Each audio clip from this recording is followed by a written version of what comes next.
Kopac Design Build. Today doing a brief review of this Wen Air Filter. I have two of these in the shop. One of them is above this sanding table and the other one is above the table saw. Of course, the functionality for these is to collect any dust that is in the air so they cannot breathe it in. And I think they do a pretty good job actually. They both come with a remote. So I have two remotes in here and this one remote happens to work for both of them. So I'm guessing if you have 1, 2, 3, 4, 5, all of the remotes will be the same. In my case, I turn it on right here, they both turn on. So there's a few different buttons on the remote. There's the off, the speed setting, and the timer. When you press the speed setting first, you'll see it goes on low. Second one, medium. Third one, high. And then also off. There's a timer on it as well for different times, 1, 2, and 4 hours in case you're in the shop, and it's connected to a switch that does not turn off the lights, so you can make sure you don't leave it on all night long. So let's get up there and take a look and see how it looks. Of course, right away, you can notice that there are some hooks that it comes with, of course, to secure it to the ceiling if you'd like. If you wanted to put it on the table, there is a handle right here to move it around nice and easily and put it on the table right in front of your workpiece that you're working on.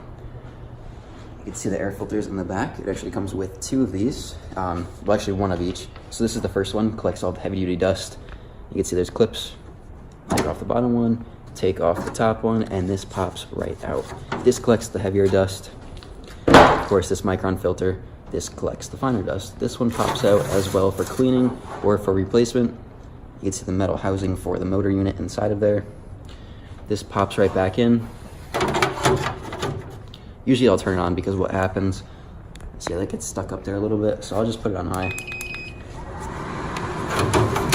I'll kind of wiggle it in there, and now that fits in nice.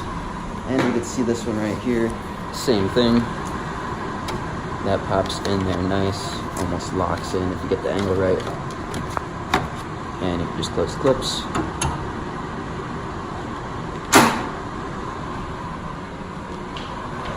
And you can see over here, I put this little piece on here to make sure that I know that it's running. When you have earplugs in and you're running some heavy machinery, you're not really sure if those are on or not because you can't hear them. So I put that on there so I can know that they're running while I'm running stuff to the saw. This one, same thing, I put a little piece right there. But of course this one is positioned above the table saw. So these work out pretty well. As you're looking at the video right now, you can see they actually do collect a lot of dust that is in the air. I did a little sprinkle of dust to see. I didn't think I would actually be able to see that much. So it's pretty impressive to see how much dust these collect, and especially when you blow them out or you replace the filter and see how dirty they are, you could really tell that they're working. So it's a brief little review of the Wen Air Filter. These are the lower CFM models. They do have the higher CFM. I'm not sure how much better those would be, but thanks for watching, and I will see you guys next time.